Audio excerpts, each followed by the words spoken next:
ഹരിയും ഹരനും ഒന്നായി മാറിയ കഥ അറിയാമോ?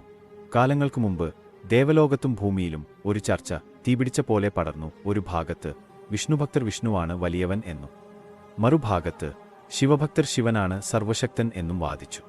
ഈ തർക്കം ഭക്തിയുടെ പേരിൽ മനുഷ്യരുടെ ഹൃദയങ്ങളിൽ തന്നെ ഒരു അദൃശ്യ മതിൽ ഉയർന്നു. ഐക്യം മറന്ന് ലോകം രണ്ടായി വിഭജിക്കപ്പെടുന്ന അവസ്ഥാവിശേഷം ഉണ്ടായി.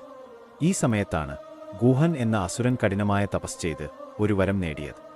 വിഷ്ണുവും ശിവനും കൂടിയേ തന്നെ വധിക്കുവാൻ സാധിക്കൂ, അല്ലാതെ മറ്റാരും തന്നെ വധിക്കരുത് എന്നതായിരുന്നു ആ വരം. താൻ അമർത്യനാണെന്ന് അഹങ്കരിച്ച ഗൂഹൻ ലോകത്തെ ഭീഷണിപ്പെടുത്താൻ തുടങ്ങി. വിഷ്ണുവും ശിവനും വെവ്വേറെയാണെന്ന് വിശ്വസിച്ചിരുന്ന ഗൂഹൻ ഇവർ ഒരിക്കലും ഒന്നാകില്ല എന്ന അഹങ്കാരത്തിൽ അവൻ ദേവന്മാരെയും മനുഷ്യരെയും പീഡിപ്പിച്ചു. ലോകത്തിന്റെ ദുരിതം കണ്ട ഭഗവാൻ വിഷ്ണുവും പരമശിവനും ഒരു ദിവ്യലീല ആലോചിച്ചു. അവർ ഭക്തർക്കും ലോകത്തിനും ഒരു വലിയ സത്യം ബോധ്യപ്പെടുത്തി കൊടുക്കാൻ ഈ സന്ദർഭം ഉപയോഗിച്ചു. യുദ്ധഭൂമിയിൽ ആ അസുരൻ മുന്നിൽ നിന്നപ്പോൾ ഒരു അദ്ഭുതം നടന്നു. ഒരു പ്രകാശവലയം ഭൂമിയെ മൂടി.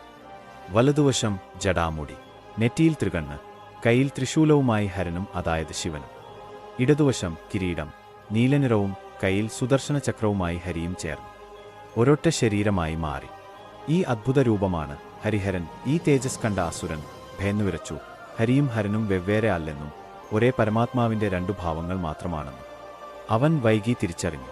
ഹരിഹരരൂപം ഗുഹാസുരനെ നിഗ്രഹിച്ച് ലോകത്തെ രക്ഷിച്ചു.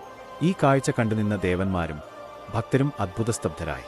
വിഷ്ണുവും ശിവനും തമ്മിൽ ഭേദമില്ലെന്നും മണ്ണുമാറ്റിയാൽ കുടവും ചട്ടിയും വെറും മണ്ണു മാത്രമാകുന്നതുപോലെ രൂപങ്ങൾക്കപ്പുറം അവർ ഒന്നാണെന്നും ലോകം മനസ്സിലാക്കി.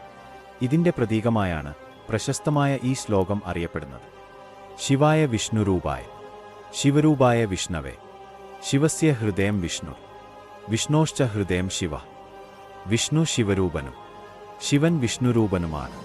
ശിവന്റെ ഹൃദയം വിഷ്ണുവും വിഷ്ണുവിന്റെ ഹൃദയം ശിവനുമാണ്. അന്നുമുതൽ ഹരിഹരൂപം ഐക്യത്തിന്റെയും ഭക്തിയുടെയും പരമമായ പ്രതീകമായി ആരാധിക്കപ്പെട്ടു പോരുന്നു.